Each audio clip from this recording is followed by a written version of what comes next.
It's the Highway on Sirius XM. My name is Kim Ashley. My girl, Sara Evans, is here hanging with me this hour. Thank you for being here. Thank you so much for having me. You look good. I do. My hair is at that greasy point. It needs to be washed today. I have so much hair that I have to wash it like every third day. So my hair and makeup girl came in this morning and she was like, oh my gosh. What's going on? We cannot do anything but a ponytail. That's it. Hey, since the last time I saw you, your family has increased in size. Yes. I need like an abacus now. What is it? 3 plus 4? It's 3 plus 4 is like 25. You know what I would love to hear from you? I want to hear a morning in the life of Sara Evans. On a day when you're not working. Okay. So you get up in the morning, right? And you're going to make breakfast and go. What's it like? Okay. Well, on a school day, it's just my 3 kids. Okay. So I get up at 6:30. I wake them up at 6:40. I pull my 11-year-old lazy butt son out of bed. He has to go get in the shower. The girls come downstairs because they bathe at night. I'm kind of structured. The girls come downstairs. I already have their clothes picked out. I dress them really cute too, by the way.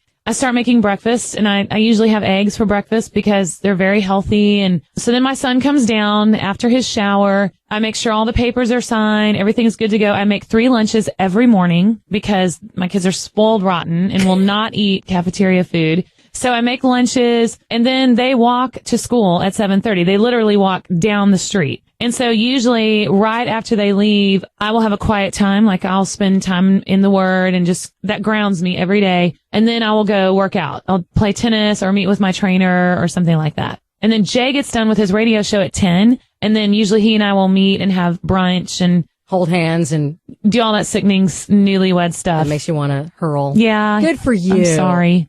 Which brings me to a song that I love on the new CD. What's that? It's the Rod Stewart remake. You gotta tell everybody about that song. Oh my gosh, I'm so excited about this song. I love Rod Stewart. I've had this song in my back pocket for years, knowing that someday I was going to cover it. So this just seemed like the album to do it. I mean, there was a wide open space for it. It's the song My Heart Can't Tell You No, and we put our own spin on it, and I think it's going to be the second single, and I think it's going to be huge because we're already getting a ton of response on it, and it's so sad, and I love to sing songs where I'm the victim. I love to be the victim. Not that you ever have been. I've always been the victim. This is a great song. We're going to do it right now. Okay. My Heart Can't Tell You No on the Highway on Sirius XM.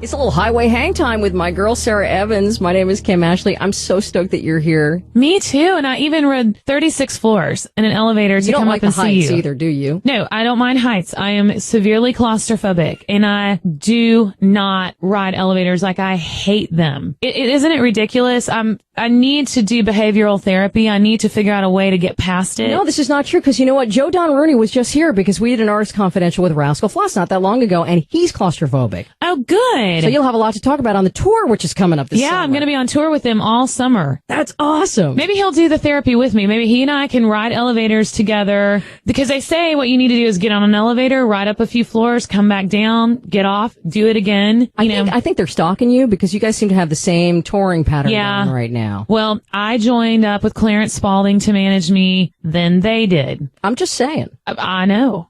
Hey, what's your favorite Rascal Flatts song? I wake up in teardrops, they fall down like rain. How about we do... Oh, no, I'm not done. No, that's okay. Keep going. That old song we danced to, and then... That's the best song ever. It's called These Days. Yeah, let's play it. All right, let's do These Days on the Highway on Sirius XM.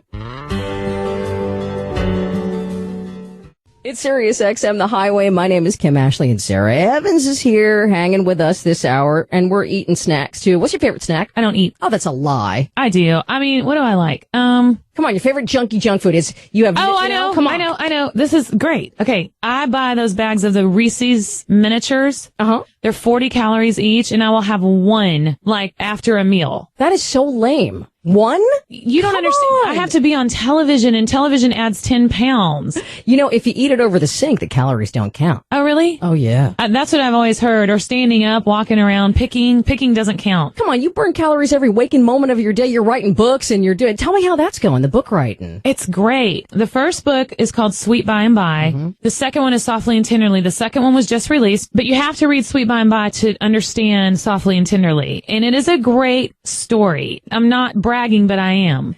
You can I'm brag pretty on yourself. amazing. That's good. You are. No, I co-wrote this book with Rachel Hauk, and the whole idea was mine, the character, all that, but then she helped me make it make sense. You know what I mean? But it's about a girl named Jade. It reminds me of Hope Floats. It's her having to reconcile a bunch of stuff in her past, and she has been done wrong by a lot of people. She's estranged from her mother. Her mother is ill. She's about to get married. It's really intense. You can do another book after this? Yeah, there's one more that's coming next year. That's the continuation of this story. So it's the final book. So it's a trilogy. While you're promoting your album, your new album, that you're doing all this at the same time. I am. That's crazy. And I'm being a mom. So why are you worrying about a 40-calorie Reese's peanut butter cup, girl? I don't know. I'm that way. I mean, I like to be very healthy.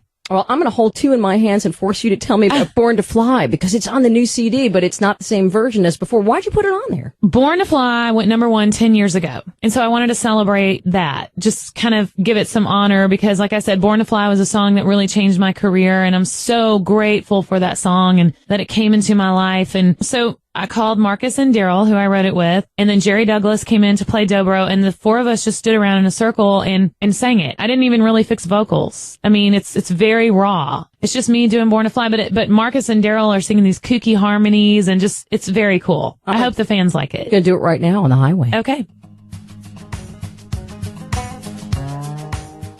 Sirius XM, the highway. My name is Kim Ashley. Sara Evans is here. I need you to tell me about your brother. What about him? I want to know everything about your brother because he tortured you as a child. Yeah. And you hired him anyway. Well, he's my best friend. When we were little, Matt and I have always had this major connection. He's 3 years older than me, so he's 25. Like, for instance, I got hit by a car when I was 8, and the day before I got hit by a car, Matt and I were out chopping weeds out behind the shed, and Matt stopped and sort of like looked to the sky, and he goes, "Oh my gosh." And I'm like, "What?" And he goes, "I just had the worst feeling that something terrible is going to happen. I swear before God this happened." Like, I have chills. Oh my God. I'll never forget it. He goes, "I don't know what it is," but he was visibly like shaking, and he went in and talked to our parents, and he's like, "Something terrible is going to happen. I have the worst feeling. I'm like sick." And the next day I got hit by a car. The car was going 75 miles an hour. I almost died. I broke both my legs, both my arms. I was in the hospital for 6 weeks. I have scars all over my legs. And Matt sort of had like this premonition. It was the weirdest thing. We've always been incredibly close. I mean, he is truly my best friend. He's been on stage with me since I was 4 and he was a little girl. So he used to play with Barbie dolls with me. Yeah. And he would torture me by taking the Barbie dolls and cutting their hair off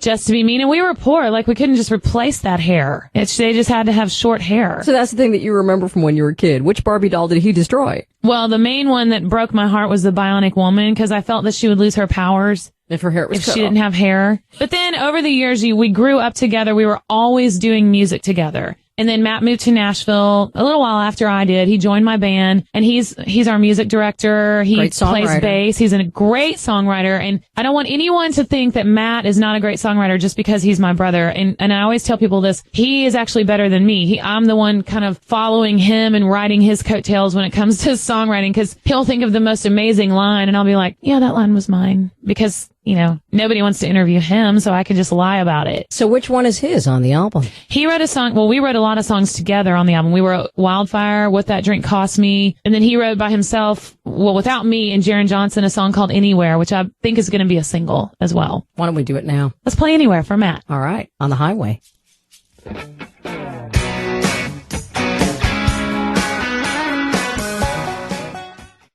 With Sara Evans. My name is Kim Ashley on the highway. I'm so excited that you're here, and I can't believe that you've been with me for like almost an hour now. It's been so fun. It has, but we haven't talked about Stronger, like, a little bit stronger. I wanted to wait to the end to play this song, but this album has a life of its own. Thank you. I mean, obviously, if people saw Country Strong, that's kind of the start for some people. Explain the process. I never intended to take such a long break between albums. When they told me it's been 6 years since my last studio album, I was like, no, it has not. There's no way. But really, I had a greatest hits project in between. So I had a few singles off of that. But I met Jay and married him, moved to Birmingham. So a lot of personal life things sort of took over. Then in the meantime, I changed management, and that paused everything because I had to find a new manager. And, so that delayed me like 8 months. And it's been an amazing process, but I was able to really take my time and focus on this album and continually raise the bar in terms of songs that were going going on the album. In other words, I didn't want to put one song on this album that wasn't a potential single, and I don't think there is. I think every song on it could be a single. The song A Little Bit Stronger came along late in the game. They sent it to me on a CD. I pulled my car over, called my manager, and I'm like, have you heard A Little Bit Stronger? And he goes, yeah, I just listened to it. It's amazing. I said, this is the centerpiece to the whole album. Do you think people know the Hillary Scott connection? I try to tell them a lot, you know. Explain what I'm talking about for people. Well, Hillary Scott wrote this song with Hillary Lindsey and Luke Laird. And so it's a personal song to her. I mean, people always think, I'm always being asked, is this about you? Is this about your life? And I'm like, no, not at all. I mean, it's just a great song that I knew would be a hit. And not only did I feel like it would be a hit, but I feel like it's a very big song. For instance, every time I performed the song in concert, played a show in New Jersey, there were girls bawling. Like as soon as the guitar part started, girls, and it almost makes me cry. Like I almost can't look at them. And I reached out and touched this girl's hand and just held onto her hand and sang to her for a minute. She was bawling and I was like, she's going through something very painful right now. And this song is helping her, or it's bringing out all this emotion in her. So I really think A Little Bit Stronger is